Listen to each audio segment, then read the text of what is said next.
Battlefield 5 may not be the revolution that Battlefield 1 was, but smart changes that add depth to its gameplay and improve on existing systems make this one of the best games in the franchise to date. That being said, it suffers from some of the worst technical issues at launch since Battlefield 4, and with so much content missing, it also feels like one of the most rushed games to date. I'm going to focus on the multiplayer in this review because at this stage Battlefield 5 is predominantly a multiplayer experience. It's not that any of the single player content is particularly bad, but it's not exactly required gaming either. It's also very brief, clocking in at roughly 4 hours to complete. So if the campaign is what you're most interested in, then you might want to hold off until they release more content for it. But let's be honest, who buys a Battlefield game solely for the single player content anyway? The main attraction to Battlefield has always been the large-scale competitive multiplayer, and in this department it fares much better.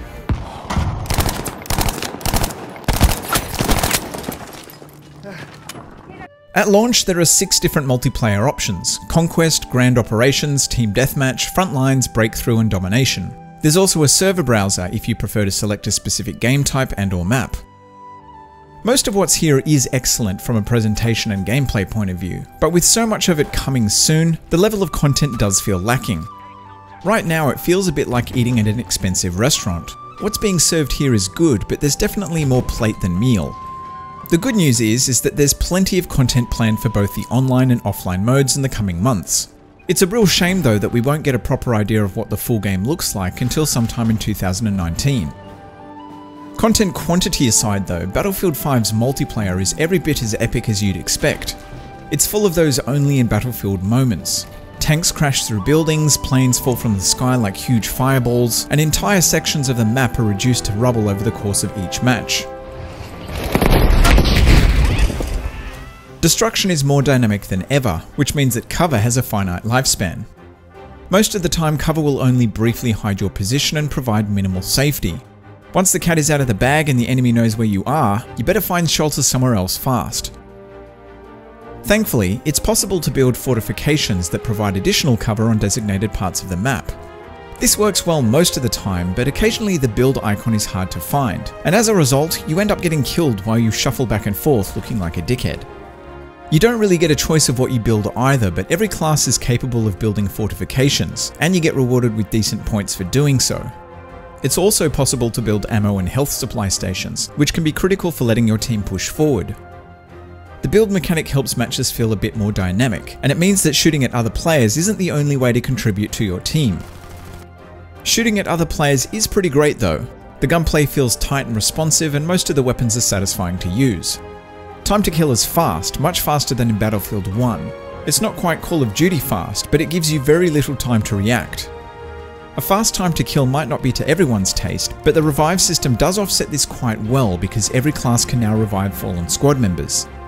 Medics remain useful though because they can revive much faster, and they can also revive members of other squads. In my experience when playing with randoms, most people tend to revive more often than not. You do get the occasional useless asshole, but I guess that's true in life too. Grenade spam, which has long been a problem in dice shooters, is largely not an issue. There are still plenty of things that go boom, but infantry combat is mostly gun on gun. You can toss grenades back too, so there's much more risk in using them. Getting killed by explosions you didn't see coming and/or can't counter is still a thing though, and certain aspects will probably need balancing, such as the bombers. And the V1 rockets.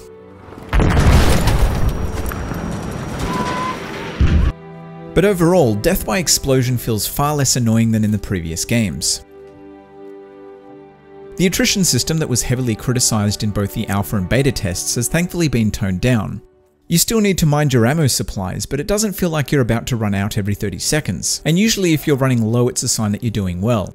It could also be a sign that you've been hitting nothing but air. But I'd say that most of the time average players will die before they need to resupply. Ammo can be resupplied by support players, ammo stations and fallen enemies, so there are plenty of opportunities to restock. Health, on the other hand, is much less abundant.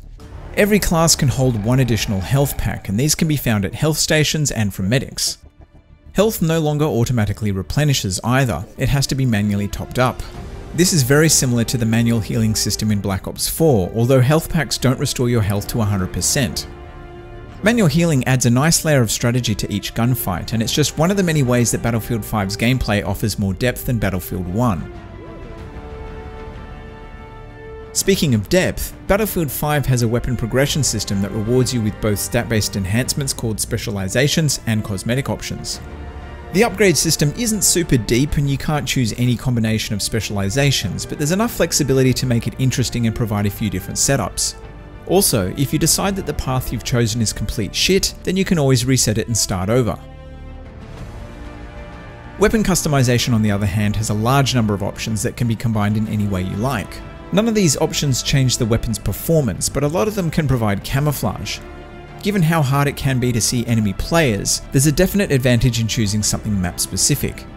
So far, all the options seem to be designs that might have actually existed in the war, so in other words, there thankfully isn't a rainbow diamond camo in sight. Character customization is also pretty deep, allowing you to change gender and ethnicity, as well as providing mix and match clothing options for the head, torso and legs. Customization options are unlocked at certain soldier and weapon ranks, but most of them will need to be purchased using the in-game currency.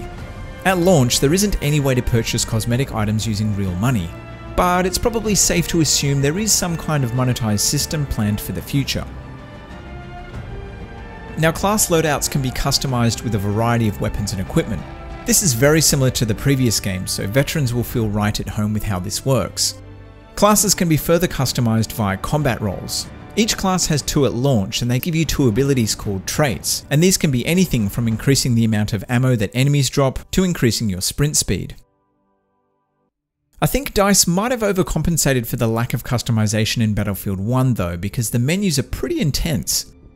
If you like overly complex configuration menus, and let's be honest, who doesn't, then you're in luck. Battlefield 5 might just have the most amount of options in any Battlefield game to date.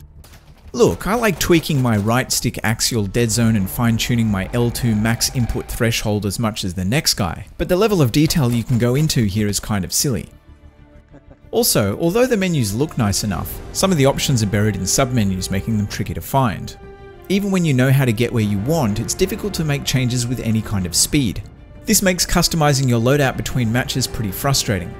You can also customize your loadout per faction, which sounds great in theory, but it makes the process of swapping items very confusing. And on more than one occasion I've customized the wrong faction, and then I thought I'd lost my mind when I started with the same loadout as before. Hang on a minute. The fuck? Vehicles can also be upgraded, although their customization options were clearly low in the development list of priorities. Tanks handle well for the most part, but controlling the turret in third person feels a bit like you're waving a broomstick out in front of you. Planes, on the other hand, control in a similar way to the previous game, in that they're basically impossible to operate without a decent amount of practice. It would have been nice to include some kind of training mission or some way to practice with them, but hopefully this will be added later. Just like with the previous entries, vehicles can be extremely deadly, but at least this time taking out land-based vehicles is slightly easier, particularly if you come across a pilot who doesn't know what they're doing. The spectacular map design also does a good job at providing an even balance between infantry and vehicular combat. There's plenty of places vehicles can't get to, which gives infantry lots of options for running, hiding and flanking. Planes and tanks can still do a lot of damage in the right hands though, and at long distance they have the upper hand in many situations. Vehicles also need to resupply their ammo and health, so thankfully it's not possible to sit in the one location endlessly spamming a choke point. My biggest complaint about the planes, other than my lousy piloting skills, is that it's nearly impossible to see infantry. There are ways to spot so that pilots can see them, but unless your team is highly organised, this doesn't seem to happen very often. Spotting in general has been reduced, which is a change I don't totally agree with. It does make you more reliant on your team and therefore spotting is more tactical, but it also punishes new players. In lieu of simply getting gud, it would be nice if there was more options to spot, even if it only benefited your squad. Of the 6 modes available, most of them play well, and as expected, Conquest remains king of the large-scale battles. The only mode I haven't enjoyed so far is Frontlines. It's described as a mix of Conquest, Rush and Obliteration from Battlefield 4. I like the concept, but matches can easily drag out to be an hour long. Also, there seems to be a limit of bombs at the end of the match, so if the attacking team don't plant successfully within the first few attempts, the match will time out and the defending team will win by default. Now this is either a bug, or the person who came up with this needs to be let go. Matchmaking on the PS4 seems to work fine playing solo, but as usual for a DICE game, partying up seems to break it completely. I hate to continuously bang on about this, but if you make a multiplayer game, having solid matchmaking is kind of important. At this stage, using the server browser menu seems to be the only way of finding matches when partied up, at least in my experience anyway. Sadly, matchmaking is really just the tip of the iceberg in terms of problems. Battlefield 5 has all kinds of bugs, from weird graphical glitches, to menus that fail to load, to game-breaking bugs that prevent matches from ending. I feel particularly bad for anyone who paid extra to play it early, because they've essentially paid a premium for the worst version of the game.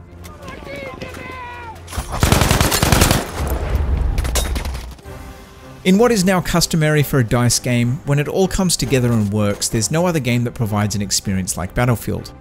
It's very early days and DICE have dealt with similar situations in the past, so I'm confident that in time most of the problems will be ironed out. The roadmap for content, including Battlefield's take on Battle Royale, does sound great, and not having to pay for new maps or modes, or seeing lobbies reduce in size with every new expansion is a boon. Hopefully things start to look more positive around the new year when a large portion of players come on board. But right now, as much as I'm enjoying what works, I can't really recommend Battlefield 5 to anyone except fans of the franchise who are willing to look past its issues. I mucked it.